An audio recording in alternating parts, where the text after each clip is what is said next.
এই পৃথিবীর অধিকাংশ ছেলেরাই অসৎ, কাপুরুষ এবং অসভ্য। আসলে আমি অসভ্য বলার কারণ হচ্ছে এই যুগে এসেও অনেক ছেলেরা এখনো রাস্তাঘাটে মেয়েদেরকে দেখলে বাজে কমেন্টস পাস করে। এটি খুবই দুঃখজনক।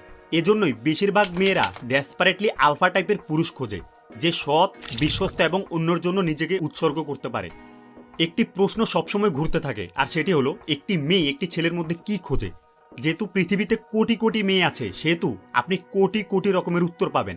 কিন্তু দিন শেষে মেয়েরা মেয়েই আর ছেলেরা ছেলেই। ছেলে এবং মেয়েরা উভয় তাদের প্রাথমিক চাহিদার মাধ্যমেই আগে স্যাটিসফাই হবে। আর এই প্রাথমিক চাহিদাগুলো হচ্ছে একজন মানুষের নাম, গায়ের কালার, বডি স্ট্রাকচার বাদ দেওয়ার পর যা থাকে সেটি। এই পৃথিবীর প্রতিটা মেয়ে, আমি আবারও বলছি, এই পৃথিবীর প্রতিটা মেয়ে এমন একজন ছেলে চায় যে তাকে সত্যিকার অর্থে সে যে একজন মেয়ে সেটি ফিল করাতে পারে। আপনি হয়তোবা শুনে থাকবেন মেয়েরা শুধু আনন্দ, সুখ অথবা সিমিলার এরকম কিছুই চায়। আপনি যদি মেয়েদেরকে তাদের সব থেকে সুখের সময়গুলোতে দেখে থাকেন, তাহলে আপনি দেখবেন তারা সেই সময়টায় অনেক বেশি ফান করছে এবং সময়টাকে অনেক এনজয় করছে। আর তাদের সব থেকে বাজে সময়গুলো হলো যখন তারা কোনো ফান টাইপের কিছুই করছে না। আপনার কি মনে হয় মেয়েরা কেন টাকা পয়সাওয়ালা ছেলেদের প্রতি বেশি অ্যাট্রাক্ট হয়? কারণ টাকা পয়সা থাকলে একটি মেয়ে তার লাইফে আনন্দ সুখগুলো অটো টেনে আনতে পারবে। কিভাবে একটি সুন্দর শাড়ি কিনবো, অমুক বিল তমুক বিল কিভাবে পরিশোধ করব, এসব নিয়ে তাকে টেনশন করা লাগবে না। সে যে একটা মেয়ে, এই লাইফটাকে সে এনজয় করতে পারবে। আসলে ওইসব নিয়ে টেনশন করা মেয়েদের কাজ না। কোনো টাকা পয়সাওয়ালা ছেলেকে যদি তার টাকা দেখে কোনো মেয়ে তার প্রতি অ্যাট্রাক্টেড ফিল করে, আর ছেলেটি যদি বিষয়টিকে নর্মাল মনে করে, তাহলে সে ভুল করবে। কারণ প্রকৃত অর্থে মেয়েটি তার প্রতি অ্যাট্রাক্টেড হয়নি, মূলত তার হিডেন একটি উদ্দেশ্য রয়েছে। I mean, she is a gold digger. যেসব ছেলেরা সহজেই মেয়েদের চোখে আকর্ষণীয় হতে পারে এবং মেয়েদেরকে বা মেয়েটিকে সবসময় তার প্রতি অ্যাট্রাক্ট করে রাখতে পারে, তারা মেয়েদের মধ্যে সে যে একজন মেয়ে এই ট্রিগারটি খুব সহজেই দিয়ে দিতে পারে। প্রায় নেচারের কিছু প্রশ্নের উত্তর খুবই সিম্পল থাকে। যেহেতু আমি, আপনি, মেয়েরা সবাই নেচার, তাহলে একটি মেয়ের মধ্যে আপনি কিভাবে সেই ট্রিগারটি দিবেন যাতে করে সে সত্যিকার অর্থে এটি অনুভব করতে পারে সে একজন মেয়ে?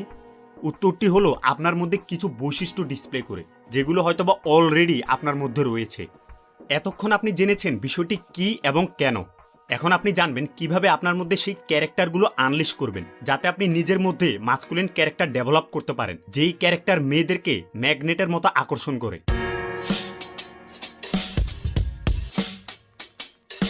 নিজের মধ্যে আলফা ক্যারেক্টার আনলিশ করা একটি গেমের ক্যারেক্টারকে বিল্ড করার মতো। আমাদের জন্মের পর আমরা লেভেল 1 থেকে শুরু করি। এরপর আমরা কিরকম পরিবেশে বড় হয়েছি, আমাদের বাবা মা আমাদের কিভাবে রেজ করেছে, আমাদের বাবার থেকে কিরকম জেনেটিক্স পেয়েছি, অন্যান্য সাইট থেকে কি শিখেছি, এই সব কিছুর উপরই বেস করে আমাদের বর্তমান লেভেল বা স্কিল কতটুকু। গেমসের মতোই অর্জনের সব থেকে বড় ধাক্কাটা প্রথমেই আসে। ফর এক্সাম্পল, আপনি যদি ক্রিকেট খেলা বুঝে থাকেন, তাহলে এই বিষয়টি বোঝা আপনার জন্য সহজ হবে।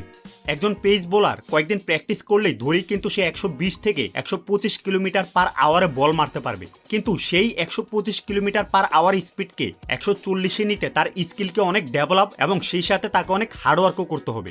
মাত্র 15 কিলোমিটার পার আওয়ার স্পিড বাড়ানোর জন্য তাকে অনেক হার্ডওয়ার্ক করতে হবে। এরপর সে দিনে দিনে তার স্কিল আরও যত ডেভেলপ করতে থাকবে, তার স্পিড বাড়ানো আরও কঠিন হতে থাকবে। সে অনেক চেষ্টা করার পর 140 থেকে 145 মাত্র 5 কিলোমিটার পার আওয়ার স্পিড বাড়বে। আর যত স্কিল স্ট্রং করবে, সাথে বলের গতি বাড়ানোর ডিফিকাল্টিও বাড়তে থাকবে। প্রথমের মতোই একসাথে 120 বা 125 কিলোমিটার পার আওয়ারের মতো স্পিড বাড়বে না। কিন্তু এইখানেই হচ্ছে আসল বিষয়।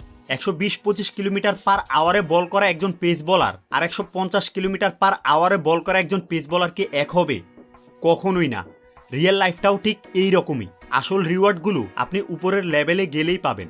আপনি নিজেকে যত স্কিলফুল এবং স্ট্রং করতে থাকবেন, ততই রিওয়ার্ড আপনি পেতে থাকবেন। যদি আপনার বাবা মা আপনাকে ভালোভাবে রেজ নাও করতে পারে, বা আপনি আপনার বাবার থেকে ভালো জেনেটিক্স নিয়ে জন্ম নাও নেন, তবুও এই বিষয়গুলো কখনোই আপনার স্কিল ডেভেলপ করার ক্ষেত্রে বা নিজেকে চেঞ্জ করার ক্ষেত্রে বাধা হতে পারবে না। ক্রিকেট খেলায় দেখবেন বোলারও থাকে, ব্যাটসম্যানও থাকে এবং ফিল্ডারও থাকে। তাদের যে কোনো একজনে কিন্তু পুরো ম্যাচটাকে নিয়ন্ত্রণ করে ফেলতে পারে। ব্যাটসম্যান হলে ব্যাটসম্যানের স্টাইলে, বোলার হলে বোলারের স্টাইলে এবং ফিল্ডার হলে তার নিজস্ব স্টাইলে। হয়তোবা আপনি ন্যাচারালি একজন ইন্ট্রোভার্ট টাইপের ছেলে। একজন ইন্ট্রোভার্ট এবং একজন এক্সট্রোভার্ট উভয়েরই লাইফে কোনো গোল থাকতে পারে, যেমন গার্লফ্রেন্ড বানানো বা টাকা বানানো, যাতে সে অন্যদেরকে হেল্প করতে পারে। আর এই কাজটি তারা ডিফারেন্ট ভাবেই করতে পারে। প্রত্যেকেরই তার নিজস্ব একটি ওয়ে রয়েছে। যেমন 4 আর 5 মিলে 9 হয়, তেমন কিন্তু 7 আর 2 মিলেও কিন্তু 9 হয়, আবার 8 আর 1 মিলেও কিন্তু 9 হয়। অনেকেই সারাক্ষণ মোবাইল বা টিভির ভেতরে নানান হাবিজাবি দেখে সময় পার করে, কিন্তু নিজের রিয়েল লাইফ ক্যারেক্টারকে ডেভেলপ করার জন্য কাজ করে না। আপনি আপনার পুরো লাইফে এতদিন যে টাইপের মেয়ে অ্যাট্রাক্ট করতে পেরেছেন, এটাই হচ্ছে সেটির রেজাল্ট। বর্তমানে আপনি কি টাইপের বা কোন কোয়ালিটির ছেলে, আসলে অনেকে পেরেছে কিনা কি জানি। আর এই কোয়ালিটি হচ্ছে আপনি আপনার লাইফের কনফ্লিক্টগুলো কিভাবে হ্যান্ডেল করছেন, কোনো একটা সিচুয়েশনে কিভাবে রিয়েক্ট করছেন, এবং আপনি আপনার লাইফে যে স্কিলগুলো শিখেছেন সেগুলোতে আপনি কতটা পারদর্শী। যদি আপনি এরকম ছেলে হন যে নিজের ক্যারেক্টারকে ডেভেলপ করে নিজের ভেতরকার আলফা পুরুষটাকে আনলিশ করতে চায়, তাহলে কিছু প্র্যাকটিক্যাল বিষয় আপনার নিজের মধ্যে বাস্তবায়ন করতে হবে। প্রথমত, একটি চ্যালেঞ্জিং হবি বানানো শুরু করুন। আপনি দেখবেন এমন কিছু আছে যেটি করতে আপনার অনেক ভালো লাগে। এটি যে কোনো কিছু হতে পারে, যেমন জিমে গিয়ে ওয়েট লিফটিং করা বা মাঠে গিয়ে খেলাধুলা করা। আপনি আপনার হবিতে যত বেটার হতে থাকবেন, আপনি ন্যাচারালি সেলফ ডিসিপ্লিন এবং কমিউনিকেশনের মতো স্কিলগুলোও এক্সপিরিয়েন্স করতে থাকবেন। দ্বিতীয়ত, নিজের মধ্যে এমন একটি স্কিল তৈরি করুন যেটি সারা জীবনের জন্য আপনার কাজে আসবে। যেমন এটি হতে পারে নতুন নতুন মানুষের সাথে পরিচয় হওয়া বা তাদেরকে পারসুয়েশন করা। এই দুটি স্কিলই যে কোনো পেশার জন্য খুবই গুরুত্বপূর্ণ।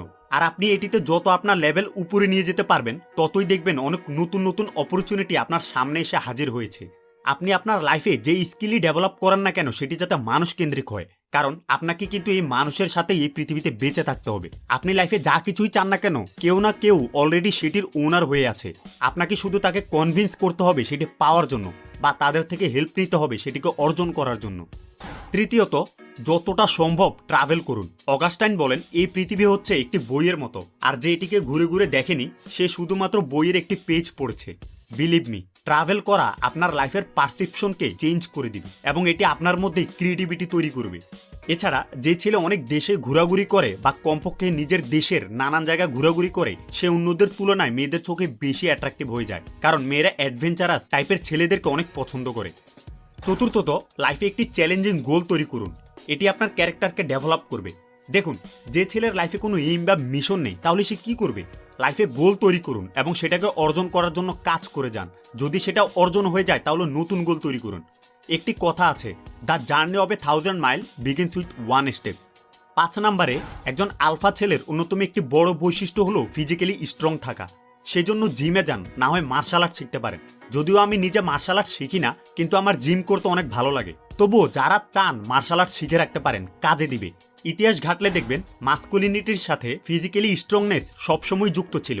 আপনি ফিজিক্যালি যত স্ট্রং হবেন, ততই আপনি আপনার ক্যারেক্টারকে মাস্কুলিন রেঞ্জে ধরে রাখতে পারবেন। একজন আলফা ছেলের অন্যতম একটি বড় বৈশিষ্ট্য হলো সততা। যদি আপনি মেয়েদেরকে আপনার দিকে ম্যাগনেটের মতো অ্যাট্রাক্ট করতে চান, তাহলে আপনার নিজের মধ্যে স্ট্রং সততা থাকতে হবে। আর এটি হচ্ছে সবসময় অনেস্ট থাকা এবং যেই কাজটি সঠিক সেটিই করা। হয়তোবা আপনি কোনো দোকান থেকে কিছু একটা কিনেছেন এবং এক্সচেঞ্জ করতে গিয়ে ভুলবশত দোকানদার আপনাকে বাড়তি টাকা দিয়ে দিয়েছে। এখন আপনি চাইলে কিন্তু সেই টাকাটা রেখে দিতে পারেন, কিন্তু সেটা না করে যদি আপনি দোকানিকে তার সেই টাকাটা ফেরত দিয়ে দেন, তাহলে আপনি এখানে সততার পরিচয় দিয়েছেন। এই কাজগুলো রিয়েল লাইফে আপনার ক্যারেক্টারকে ডে বাই ডে বিল্ড করতে থাকবে। আর আপনি যত আপনার ক্যারেক্টারকে ফেমিনিন সাইডে না যেতে দিয়ে মাস্কুলিন সাইডে হোল্ড করে রাখবেন বা সেটার জন্য কাজ করে যাবেন, মেয়েরা ন্যাচারালি ততই আপনার প্রতি ম্যাগনেটের মতো আকর্ষিত হবে।